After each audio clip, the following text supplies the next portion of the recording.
Abby, I have a lot of records, and this is Vinyl Monday.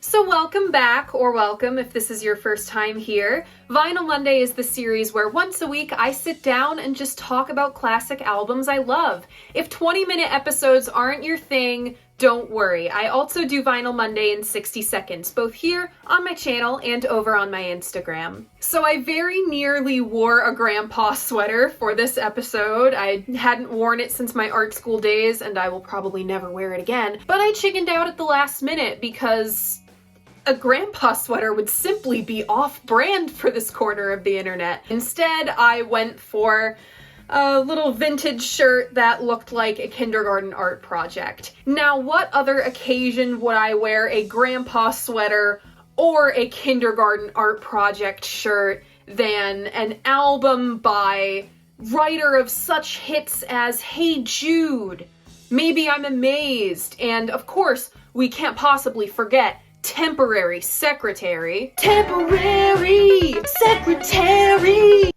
Oh my god.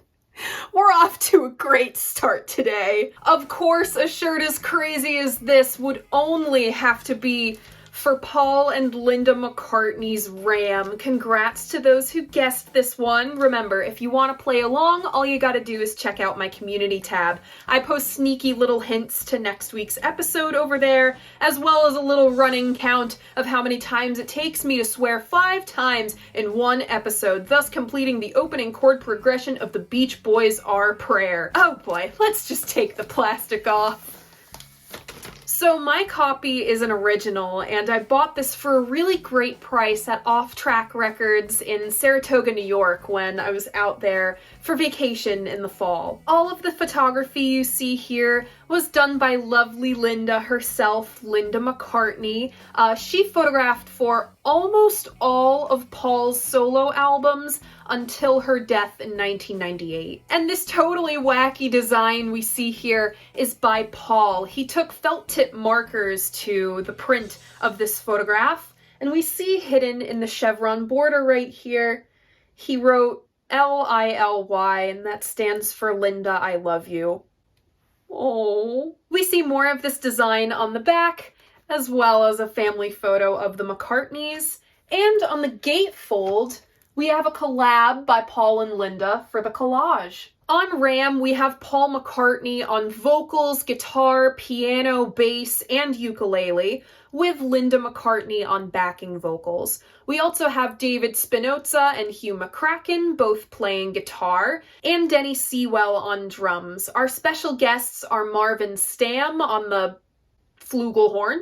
Heather McCartney can be heard on the backing vocals of Monkberry Moon Delight, and we have the whole-ass New York Philharmonic Orchestra. They play on Uncle Albert, Admiral Halsey, Long-Haired Lady, and Backseat of My Car. In the end, producer credit went to Paul and Linda, but no way is it that simple. We'll be getting into all that with the story of Ram production. Roll transition. As it so often begins with early solo ventures, the beginnings of Ram lie with the end of the Beatles. So the Beatles aren't officially broken up on paper yet. That wouldn't happen for a number of years, but they're effectively done by the spring of 1970. So where are they now? We'll start with John and, Yoko. Yes, these two are busy being weird and in love. Also doing activism and the Plastic Ono Band, but mostly being weird and in love. George by far has the most interesting life at this moment. He is relishing in being the first Beatle to get a solo #1 album with All Things Must Pass. However, his personal life is also in shambles. He's dealing with accidentally solidifying the lineup of the band that will lead to his best friend stealing his wife. Bizarre domino effect there, or shall I say, Derek and the Domino Effect. The Eric Clapton Extended Cinematic Universe goes way deeper than you think. And Ringo's just being Ringo. During all of this, Paul is enjoying marital bliss with accomplished photographer Linda Eastman, now Linda McCartney. Paul adopts Linda's daughter from a previous marriage, Heather, and with little Mary coming in the spring of '69, the McCartneys have started their family. Paul has done a total 180 from a short 2 years before. He went from one of the busiest jobs in the world, being a Beatle, to living on a farm. Of course, there was a Paul solo album before this, McCartney 1. I would hold it up here, but I do not have it. Just haven't been able to find it for the right price, honestly. Paul played every single instrument. It is a solo album in every sense of the word. Ram, he did not do that. Too much work to prove a point. Ram was recorded at Columbia Studio B and A&R in New York City from fall 1970 through the winter of '71. One weekend while the McCartneys were in New York for pre-production, they held auditions for their session musicians in various inconspicuous locations. So picture this. You're a working musician living in New York in 1970, right? And you respond to an ad in the paper looking for players on a commercial jingle. You go to the audition with your instrument, you walk in, and surprise! Silly musician, you're not auditioning for a jingle at all. You're auditioning for a fucking Beatle! This was a pretty egalitarian process for Paul and Linda. They each got to pick one guy. Through the first round of auditions, Linda selected David Spinoza, and in the second round, Paul picked future Wings member Denny Sewell.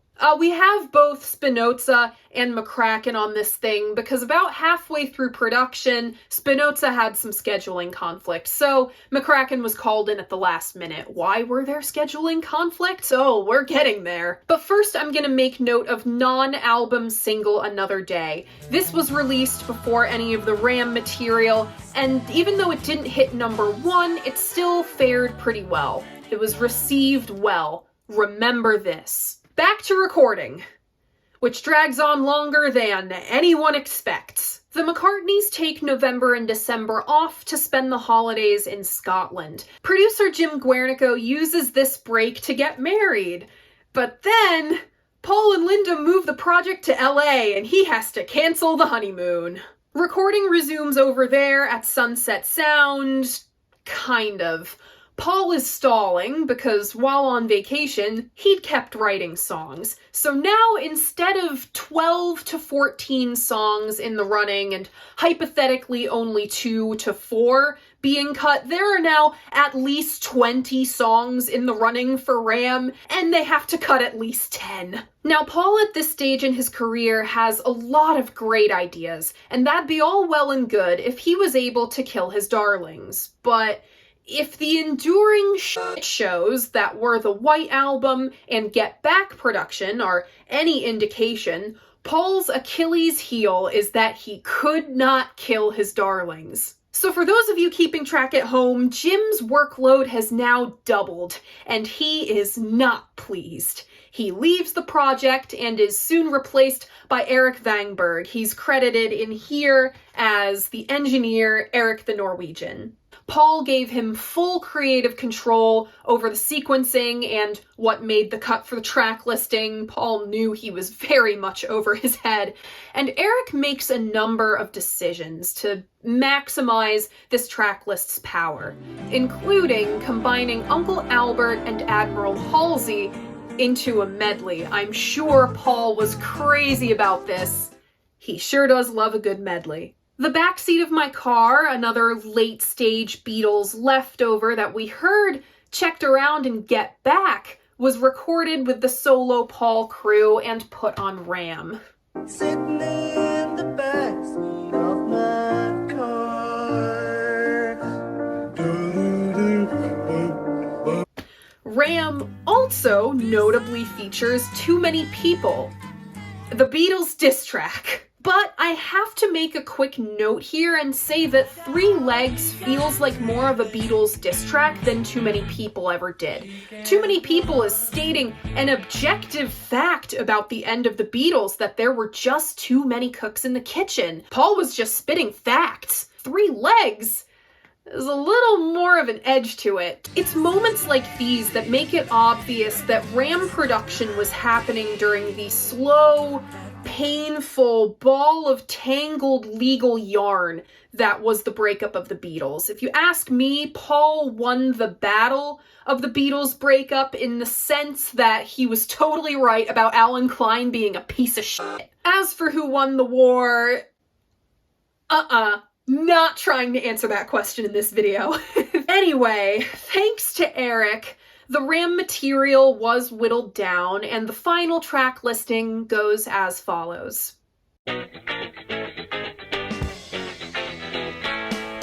Opening up side 1, we have Too Many People. Then comes Three Legs, followed by a little ditty called Ram On, and next is Dear Boy. Then we have the medley Uncle Albert and Admiral Halsey, and side 1 closes with Smile Away. Opening up side 2, we have Heart of the Country, followed by Monkberry Moon Delight. Then Eat at Home, followed by Long-Haired Lady. And then we have a little reprise of Ram On. The album closes with The Backseat of My Car. Now, I don't know how they came to this conclusion, but when Ram was released in May of 1971, Uncle Albert and Admiral Halsey was released as the promo single in the US after that non-album single Another Day did well. And in one of the strangest turn of events in all of pop music history, Uncle Albert Admiral Halsey is Paul's first #1 single post-Beatles. Now, remember when I asked you to keep in mind how well these singles would go over? Well, upon release, Ram got trashed. Everything about it, the vocals, the instrumentation, the songwriting, critics were not kind to Ram. As you can imagine, this really got to Paul. It came as a shock after how well Another Day and Uncle Albert went. It really got to him as he felt he'd addressed with Ram all of the critique that McCartney 1 had gotten. Remember, McCartney 1 was also trashed upon release. The other ex-Beatles took part in ragging Ram. OG copies of John's next solo album would feature a little photo card of John holding the ears of a pig, mocking this cover photo. For good measure, that album has the response song to Too Many People. You know, a little song called How Do You Sleep? But it's also worth noting that record features Gimme Some Truth, which, as we saw in Get Back, Paul helped write. I'm gonna read a couple quotes about Ram from some big music critics of the time. You have John Landau calling this thing incredibly inconsequential and monumentally irrelevant, citing a lack of energy. Interesting. We also have Robert Christgau saying this was a fundamentally bad record, a mismatch of a loud, zany, highly produced album for a genre meant to be soft. Now, in time, both of these men would be rendered incredibly inconsequential and monumentally irrelevant, and in time, both of these guys would be proven hilariously wrong. It'd take a decade or two, maybe 3, but Ram would be reappraised as a landmark, monumentally influential release. This sold well in the UK, and when it did finally catch on in the US all those years later, it caught like fire, becoming arguably, one of the first indie pop records? Maybe? Not so sure about it. Let's get to my thoughts. What do I think of Ram?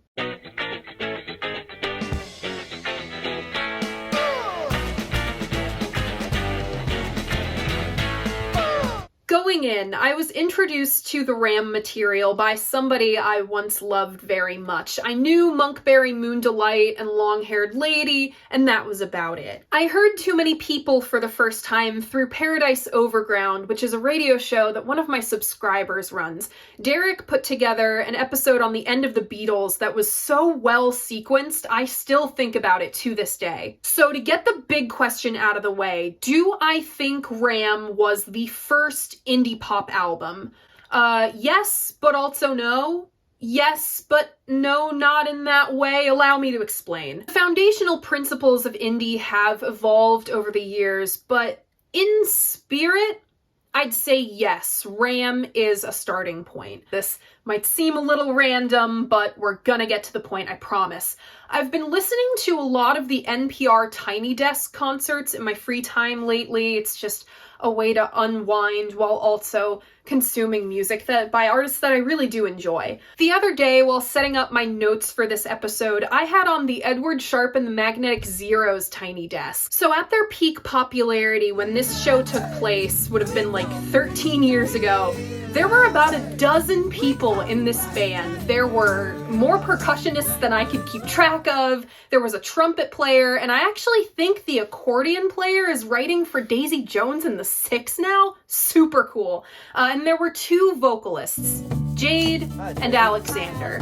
The group thrived when it was a collective with a capital C. Someone offered their skill, no matter how small it was. You know, I'll sing harmony here, I'll stomp clap hey there, I can play this instrument a little bit, why not throw it in a song? Though Ram technically is a solo project, with Paul writing all the songs, it doesn't feel that way at all. It feels like a merry band of fools, where the truly loopy ideas of one can be executed by the hands of many. The icing on the cake of this kind of group, the gravitational pull that holds all of this barely controlled chaos together, is the Linda to the Paul. Edward Sharpe lost its magic when Jade either quit or was fired from the group. It depends on who you ask. Ram would not be as special without Linda's presence. Edward Sharpe, Belle and Sebastian, She and Him, none of that would have happened without a record like Ram. If you ask me, Ram is some of Paul's best solo-ish work and the second best Beatles solo record overall. Nothing against you, Paul. It's just that I'm a George girl.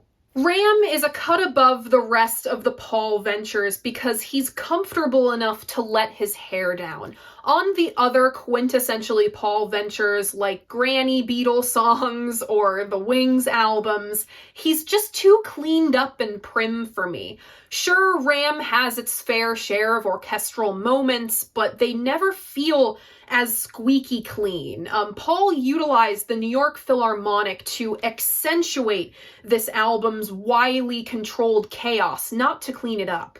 We also hear a little more freedom in the Three Legs breakdown, which is just such a cool moment, and it reminds me of all of the best parts of the late Beatles blues jam songs. Then we have Smile Away, which is such a queer ode to Brian Wilson and the Beach Boys. Remember, if it weren't for Paul discovering Pet Sounds, we never would have gotten Sgt. Pepper's. The vocal harmonies on Smile Away are Beach Boys all the way through, and man is it fun. In the comments of last week's video, the Dark Side episode, I got a lot of buzz about Ram. Seems some of you have a good eye, and one comment stuck out to me. Gonna read this one from my notes as eloquently put by this user. One of the reasons I don't hold Ram in higher esteem is the song Monkberry Moon Delight, a decidedly cacophony of screaming and yelling and just an ear burner. I laughed so hard at that, I spit out my drink because Monkberry is my favorite song on Ram for that exact reason. In fact, all of my favorite moments are the most absurd.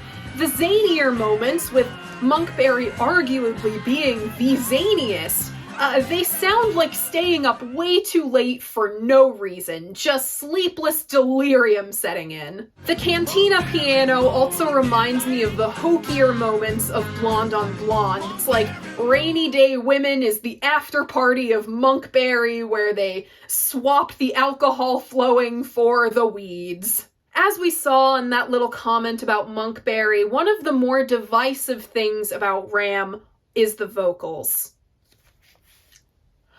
Or is this the only thing you want me for? I'm not sorry for saying these backing vocals are perfection. I pay attention to the backing vocals. I did it with Layla, I did it with Dark Side, and I do it when they steal the show for all the wrong reasons. I especially pay attention to them when they are goofy as hell. See my love of them on VU and Nico. She's a femme fatale. Ram backing vocals are the goofiest of the goofy. They do not get wackier than this, and I love it. With this much freedom, however, comes some missteps. Heart of the Country is it's a little too cutesy for my tastes. Like, we get it, Paul. You live on a farm. You're sounding like Mike Nesmith, loving it here on the range, but you're not doing it half as well as Mama Nantucket. Side note, if you think you don't like country music, you are wrong. You are just listening to the wrong stuff. Go listen to Mike Nesmith's solo material. And the pacing of this record drags. It has a problem with being sluggish. It takes altogether too long for Three Legs and Dear Boy to get where they need to go. As far as Eat at Home, it spins its tires. At first, the sequencing of this record threw me off. My knee-jerk reaction was Ram on Reprise needs to be the closer, and I'm a little annoyed that Backseat of My Car is here. But then Backseat of My Car gets going where it wants to go, and there was this aha moment. You know, is the orchestra a little melodramatic?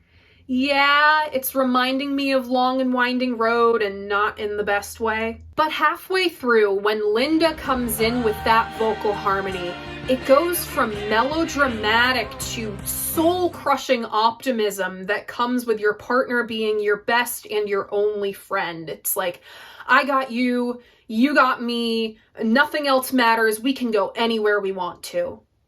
And that's a sad way to be. Here's the thing.